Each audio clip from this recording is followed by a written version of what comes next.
We'd all heard the urban legends. He did the warnings, followed the rules to a T well. Most of us, that is Christian and I, weren't like normal kids.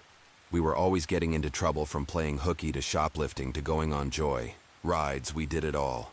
We were, without a doubt, the most despised preteens in town. Little did we know all that mischief would inevitably lead to the worst day of our lives. God, I wish I could take it back. People in my town were always very superstitious. Not like, oh, you spilled the salt, so throw a pinch over your left shoulder. Superstitious, no. Something happened here a long time ago. Something sinister.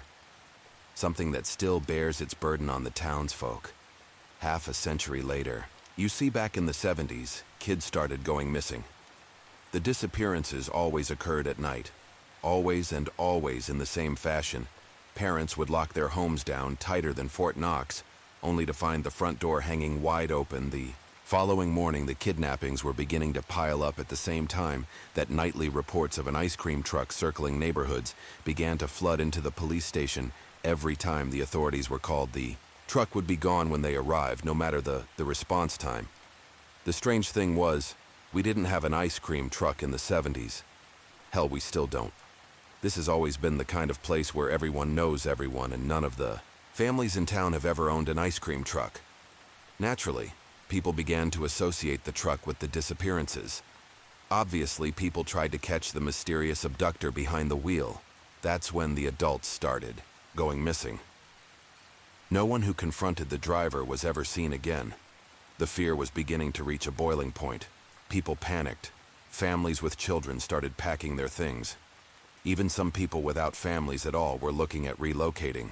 And then, just when nearly half the population was about to split, it stopped the almost nightly kidnappings, the sightings of the ice cream truck. All of it the townsfolk never truly recovered.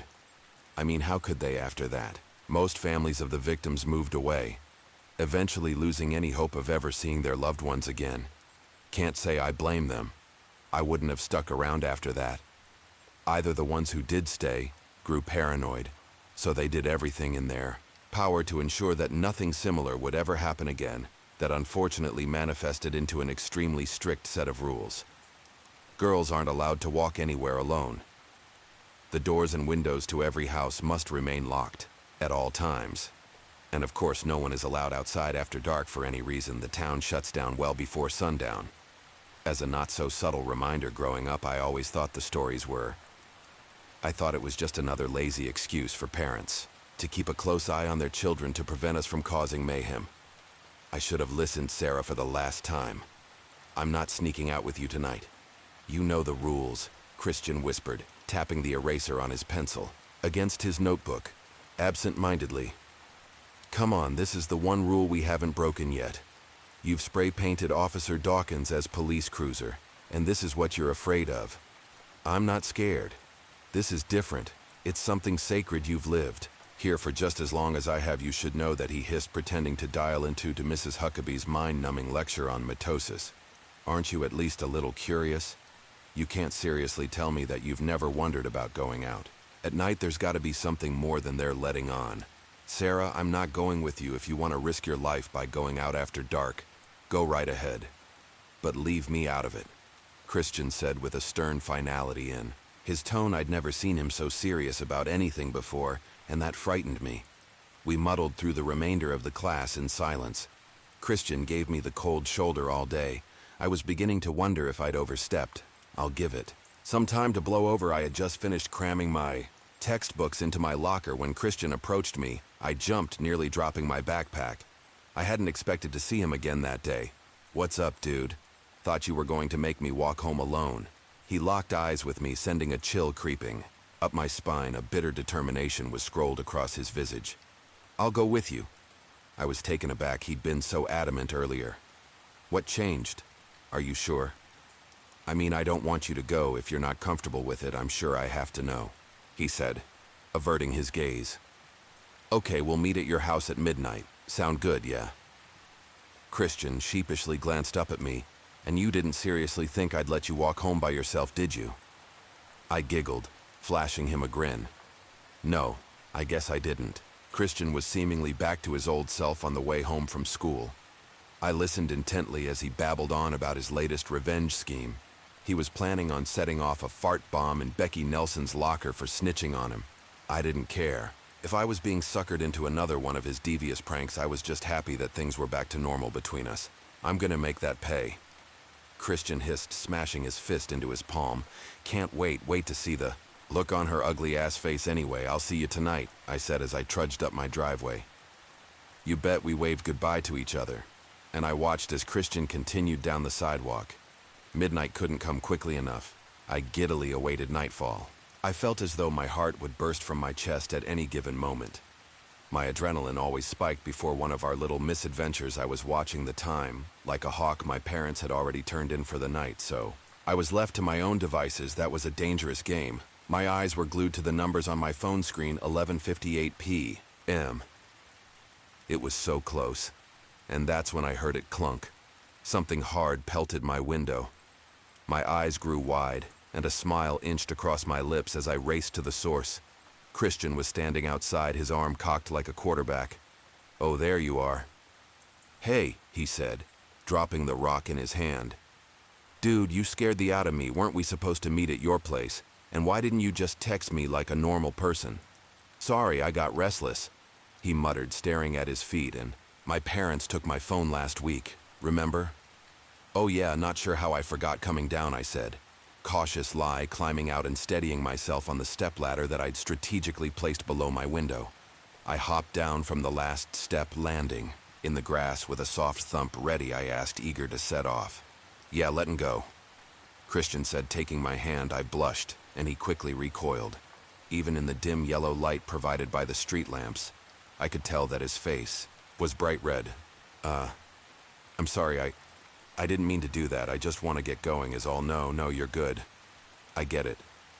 There was a long, awkward pause before Christian spoke up. "So, where are we going?" I don't know. I hadn't thought this far ahead. "Where do you want to go?" "How about the park? Might be kind of fun with no kids around the park." "It is." Led the way, I said, dramatically extending my arm. A big, goofy grin plastered itself on Christian's face as he willingly obliged. We walked in silence, drinking in the scene around us. We passed by dozens of houses, their looming presence lending an unsettling air to the stillness of the night. The faint light cast an eerie glow that glinted off their windows, making my blood run cold. Another strange thing I noticed was that it was deathly quiet. The only sounds we heard were our own light footfalls against the pavement and the blood rushing in our ears. There were no noises from creatures of the night. No bugs, no frogs, nothing. We couldn't even hear any crickets chirping, and that sent a chill down my spine. I was sweating bullets by the time we arrived at the playground. Christian looked unfazed, but I highly suspected that he was putting on a front. Don't get me wrong. Christian was one tough cookie, but truth be told, I was the braver of the two of us usually. If I was feeling on edge, he'd be 10 times worse off. We plopped down on adjacent swings. I cringed as the rusted metal swing set creaked and groaned under our weight. Even though we were alone, I couldn't shake the feeling that we were being watched, like something sinister knew we were there. I shuddered at the thought that something evil might be lurking in the darkness, waiting for the perfect moment to strike. I told myself that I was freaking out over nothing, but I couldn't stop intermittently peeking into the shadow-veiled trees behind us. I was seriously beginning to regret leaving the safety of my home. "So Sarah, is it just me, or is this place, this town, does it feel like there's a presence, like we're not the only ones out here?" He kept his voice hushed, like he was afraid that someone else would hear him. "Yeah, I feel it too. It's really creepy," I said, sensing the oppressive weight of that feeling slightly lift from my shoulders. It was nice to know that Christian felt it too.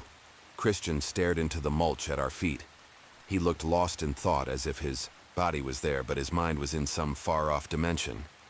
"I wasn't originally planning to come with you. There's a reason that I chose to come out tonight." He sighed, a weary ambition written across his features.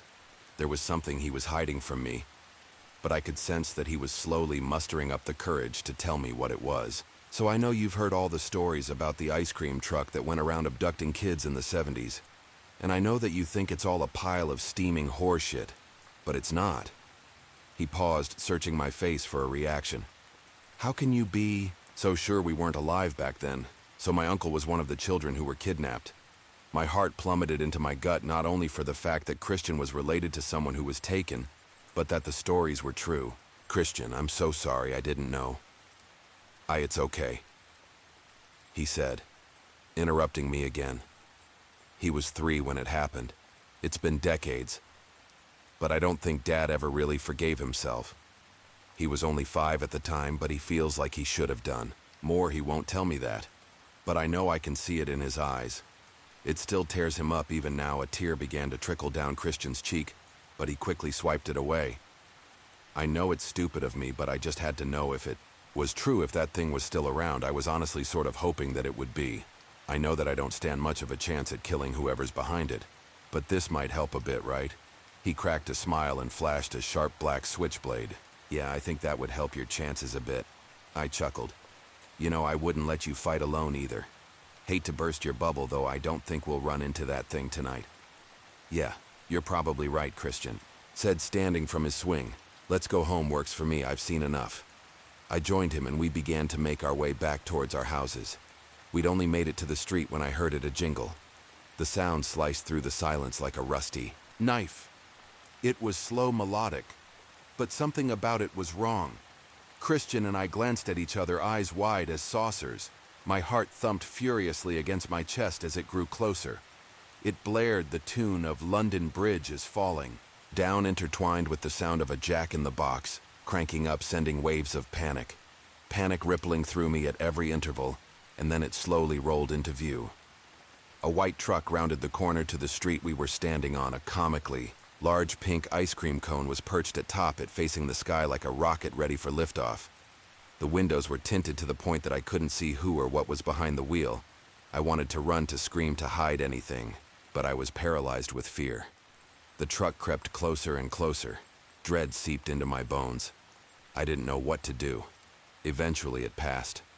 I gawked at it, drinking in all the different selections past it on the side, and then it stopped directly. In front of us, the music cut out. Bathing the night in that all-encompassing silence, my breath hitched in my throat, waiting for something to happen. Without warning, the back doors of the ice cream truck swung open. I looked at Christian. His horrified expression had melted into one of curiosity. He began to make his way toward the open truck. His legs moved like they had a mind of their own, dragging him closer and closer to this day. I don't know why, but I didn't even try to stop him. No, I joined him. I can't explain it. But there was something alluring about that truck, something that effortlessly took hold of me and pulled me in, and I was powerless to stop it. We both tentatively walked closer, coming to a halt directly. Behind it, I peered inside, my mouth agape. It was spotless. A sparkling white interior with rows upon rows of freezers shined inside. It boasted every flavor of ice cream you could imagine. At that moment, I wanted nothing more than to step into the back of that truck and try every variety of ice cream it had to offer. Nothing bad would happen. It was just an ice cream truck after all. Christian stepped in before I could react. He turned back to me, outstretching a hand to hoist me up. I didn't even have a chance to take it. The doors suddenly slammed shut, locking Christian inside. I'll never forget the look of abject fear on his face in that split second before the doors closed. I was ripped from my stupor as the ice cream truck floored it down the road. Its tires squealed as it went, leaving me standing alone under a street lamp. I broke down, fat tears streaming down my cheeks as I bolted home. I couldn't lose Christian. He was the only real friend I'd ever had. I burst through my front door, spewing nonsense to my parents. As I crumpled to the ground at their feet, I didn't care. If I'd get in trouble anymore, I just wanted to find a way to bring my friend back. The police were called. Christian's parents were notified, and a search party was assembled. I don't think I need to tell you that they didn't find him. Christian is still missing to this day. I was never the same after that. It didn't matter how much time passed, how many therapy sessions I attended, how hard I tried to forget. That image of Christian's terrified face is still burned into my memory. But there's something that chills me even more than that look of pure dread scrawled across my best friend's countenance. Something that I still can't comprehend. When I peered into the back of that ice cream truck, there was no one behind the wheel. So why am I telling you this? Why now? Well, my son went missing last night. I awoke with a start. Next to my snoring husband, a sinking pit of dread sank into my stomach when that horrible tune met my ears. London Bridge is Falling Down raced to the front door. It was wide open. I watched helplessly as my baby boy climbed into the back of that truck. I couldn't even scream. I was rooted in fear just like I had been on that night 2 decades ago. A surge of panic coursed through my veins like venom, because as the ice cream truck sped away with my child, I noticed that the window was rolled down, and I swear that for a split second, I saw Christian wink at me from the driver's seat.